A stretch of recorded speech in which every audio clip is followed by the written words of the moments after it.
Chapitre 48.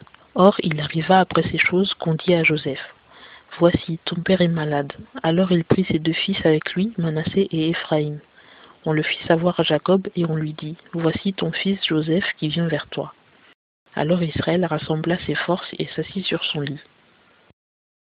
Et Jacob dit à Joseph: Le Dieu Tout-Puissant m'apparut à Luz, au pays de Canaan, et me bénit, et il me dit: Voici, je te ferai croître et multiplier, je te ferai devenir une assemblée de peuples, et je donnerai ce pays à ta postérité après toi, en possession perpétuelle.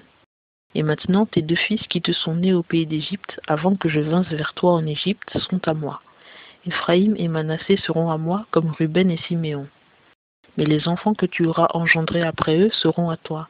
Ils seront appelés du nom de leurs frères dans leur héritage. Pour moi, quand je revenais de Padan, Rachel mourut auprès de moi au pays de Canaan en chemin, lorsqu'il y avait encore quelque distance pour arriver à Éphrate, et je l'enterrai là sur le chemin d'Éphrate, entre parenthèses, qui est Bethléem. Et Israël vit les fils de Joseph et dit: Qui sont ceux-ci? Et Joseph répondit à son père: Ce sont mes fils que Dieu m'a donnés ici. Alors il dit: Amène-les-moi, je te prie, afin que je les bénisse. Or les yeux d'Israël étaient appesantis de vieillesse, il ne pouvait plus voir. Et il les fit approcher de lui, et il les baisa et les embrassa. Et Israël dit à Joseph: Je ne croyais plus voir ton visage, et voici, Dieu m'a fait voir même ta postérité. Et Joseph les retira d'entre les genoux de son père, et il se prosterna le visage contre terre. Puis Joseph les prit tous deux, Éphraïm de sa main droite à la gauche d'Israël, et Manassé de sa main gauche à la droite d'Israël, et les fit approcher de lui. Et Israël avança sa main droite, et la mit sur la tête d'Éphraïm, qui était le cadet, et sa main gauche sur la tête de Manassé. Il posa ainsi ses mains de propos délibérés, car Manassé était l'aîné.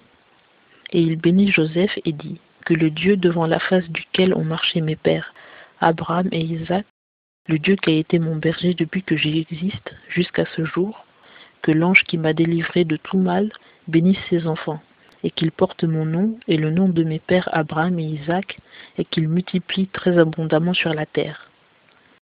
Mais Joseph vit que son père mettait sa main droite sur la tête d'Éphraïm, et il en eut du déplaisir. Il saisit la main de son père pour la détourner de la tête d'Éphraïm sur la tête de Manassé. Et Joseph dit à son père: Pas ainsi, mon père, car celui-ci est l'aîné. Mets ta main droite sur sa tête. Mais son père refusa et dit: Je le sais, mon fils, je le sais. Lui aussi deviendra un peuple, lui aussi sera grand. Toutefois son frère, le cadet, sera plus grand que lui, et sa postérité sera une multitude de nations.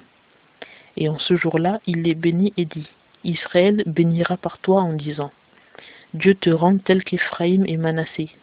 Il mit donc Éphraïm avant Manassé. Et Israël dit à Joseph: Voici, je vais mourir, mais Dieu sera avec vous, et vous fera retourner au pays de vos pères. Et je te donne une portion de plus qu'à tes frères, celle que j'ai prise de la main de l'Amoréen, avec mon épée et mon arc.